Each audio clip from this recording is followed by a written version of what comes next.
Meus queridos irmãos e irmãs, neste ano celebramos a festa da Epifania, que aqui no Brasil é transferida para o domingo, numa data que coincide com o aniversário de 149 anos de nascimento de Santa Teresinha do Menino Jesus. Ela nasceu no dia 2 de janeiro de 1873, portanto, ano que vem, grande festa, 150 anos do nascimento de Santa Teresinha.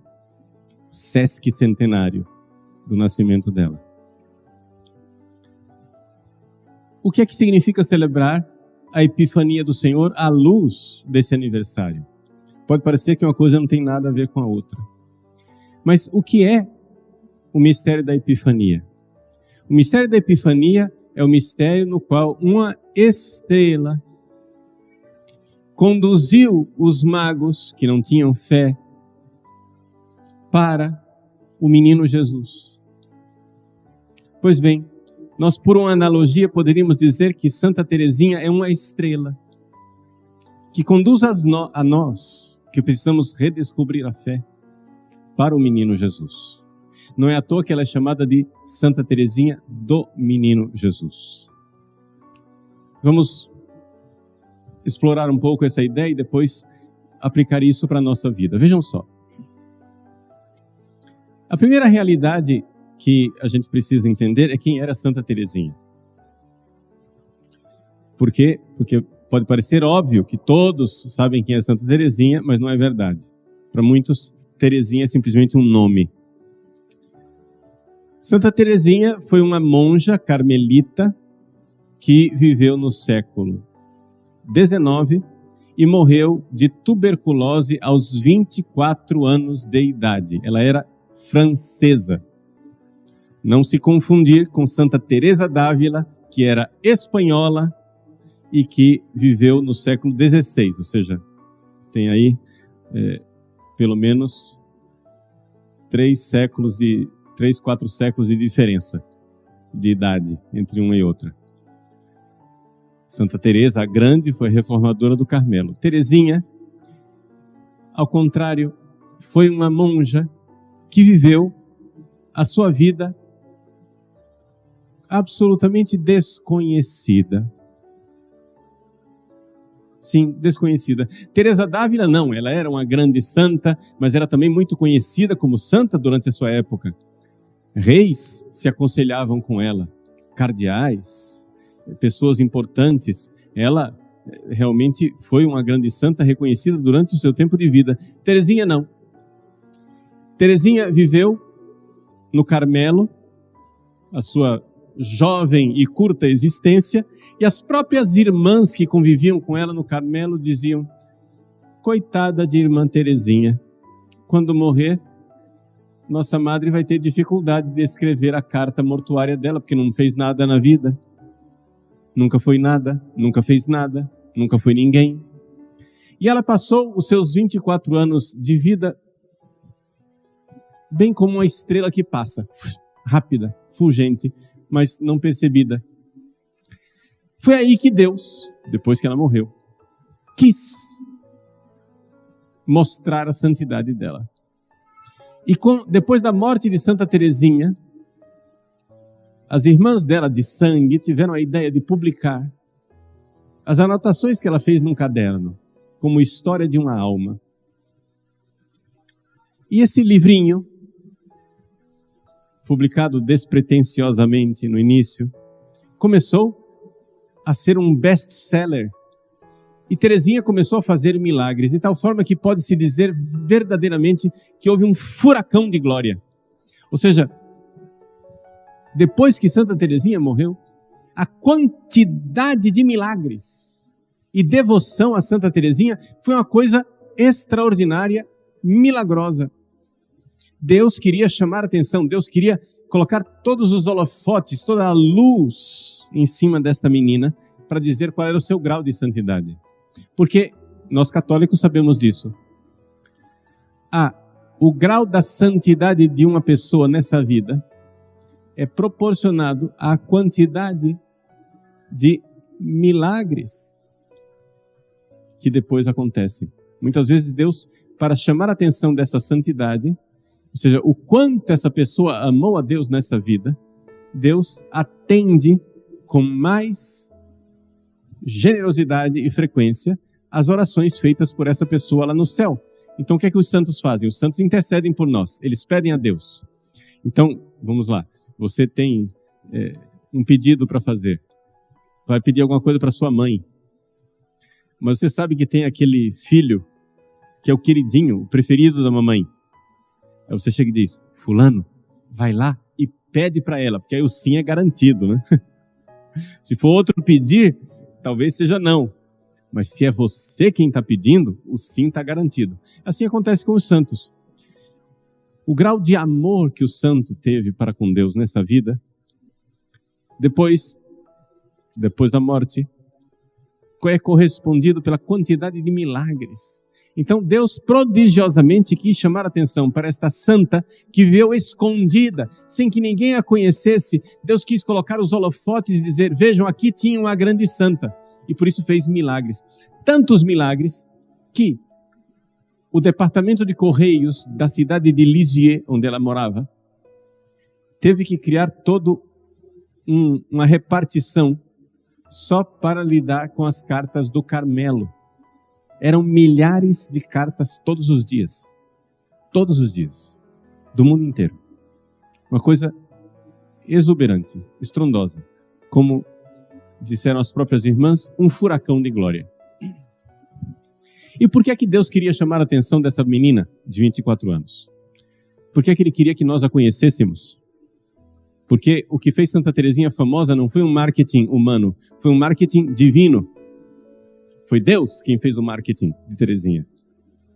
É que Deus queria chamar a atenção para Teresinha porque ela é uma estrela que nos guia para o caminho do menino Jesus. Ela é Santa Teresinha do menino Jesus. O caminho da pequenez espiritual. O que quer dizer isso? Se não fordes como crianças, não entrareis no reino dos céus. O que quer dizer ser criança? Existem duas formas de se usar a palavra criança. Você pode usar a palavra criança de uma forma negativa. Larga de ser criança. Ou seja, o que é uma criança nesse caso? É uma pessoa imatura, egoísta. Uma pessoa que só pensa em si. É criança no sentido ruim da palavra. Isso é uma criancice. Ou seja, um egoísmo, uma imaturidade, uma falta de percepção do outro. A criança é voltada para si. Mas existe um outro aspecto da criança, que é aquele que nosso Senhor quis chamar a atenção, quando Ele disse que se não fordes como crianças, não entrareis no reino dos céus. E é o fato de que a criança, quando ela é pequenina e está no colo da mãe, ela confia totalmente na sua mãe, no seu pai. Essa confiança, essa entrega, esse abandono, esse caminho de uma pobreza espiritual, porque a criança recebe tudo. Vejam, nós estamos muito acostumados a merecer as coisas. Ou seja, você vai e faz as coisas, você tem que merecer. Ah, eu fui à missa, rezei o terço, fiz jejum, fiz uma novena, etc, etc. Agora eu vou lá para Deus e mereço uma graça. Deus, olha só o que eu fiz. Eu fiz coisas, eu mereci. Mas se nós formos olhar, não é assim que age a criança. Quando a criança está no berço, como o menino Jesus, que acaba de nascer, ela está feliz e contente porque ela sabe que ela é amada e ela não fez nada para merecer. Mamãe, você que tem o filho no colo, o seu filho pequenino, o que é que ele fez para merecer o seu amor, mamãe? Nada. Ele só dá trabalho. Acorda durante a noite, chora com dor de barriga,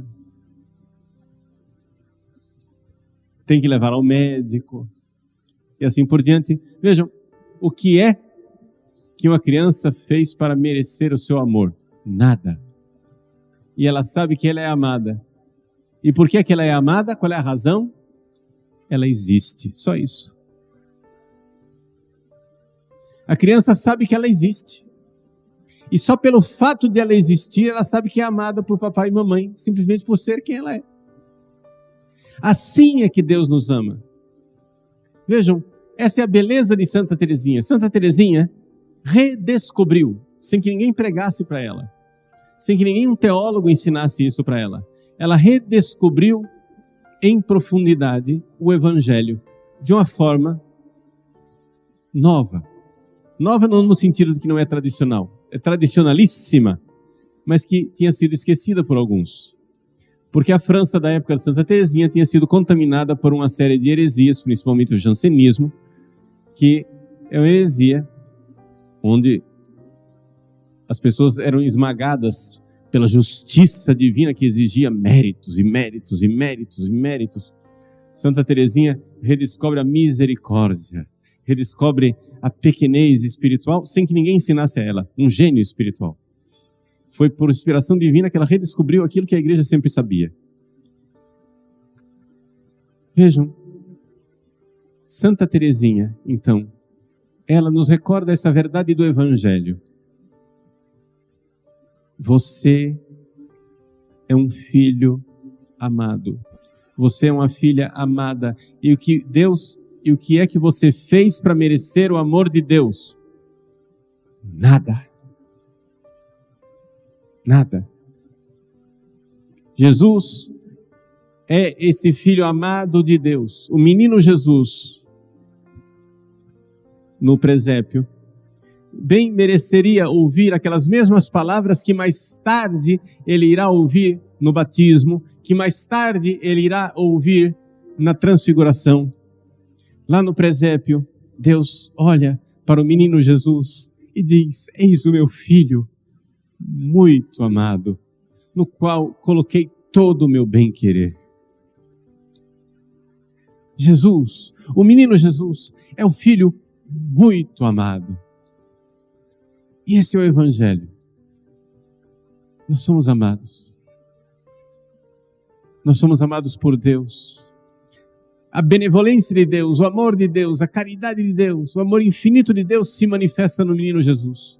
Então é necessário que uma estrela nos guie, nos conduza até o presépio para redescobrir essa verdade. Redescobrir a verdade que nós somos amados como a pupila dos olhos de Deus e que não fizemos nada para merecer isso. É por pura bondade. Então isso tem algumas consequências espirituais. Quais são as consequências espirituais da doutrina da infância espiritual, da pequena via de Santa Teresinha? As consequências espirituais são as seguintes. Primeiro, essa confiança. Uma criança, ela confia no pai e na mãe. Quem já não fez a experiência de uma criança pequenina, você pede para ela se jogar, ela se joga nos braços.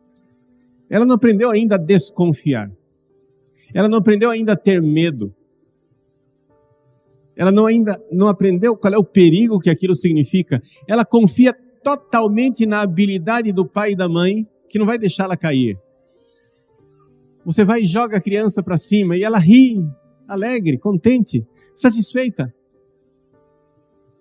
Você faz ela fazer cambalhotas e ela alegre, ela sorri. Porque ela ainda não aprendeu a desconfiar. Ainda não aprendeu a ficar com o pé atrás. Ainda não aprendeu que existe mal no mundo, que existe pecado, que existe morte, que existe dor, que existe... Ela confia no pai e na mãe. Pois essa é uma qualidade espiritual que nós devemos ter para com Deus. Venham as tempestades, venham os problemas, venham as misérias. A alegria de saber que tem um pai do céu, uma mãe do céu, queridos, que cuidam de mim com a pupila dos seus olhos. Eu sou amado. Deus cuida de mim. Essa é a primeira consequência, confiança. Da confiança nasce uma atitude ainda mais profunda, que é o abandono. O que quer dizer isso?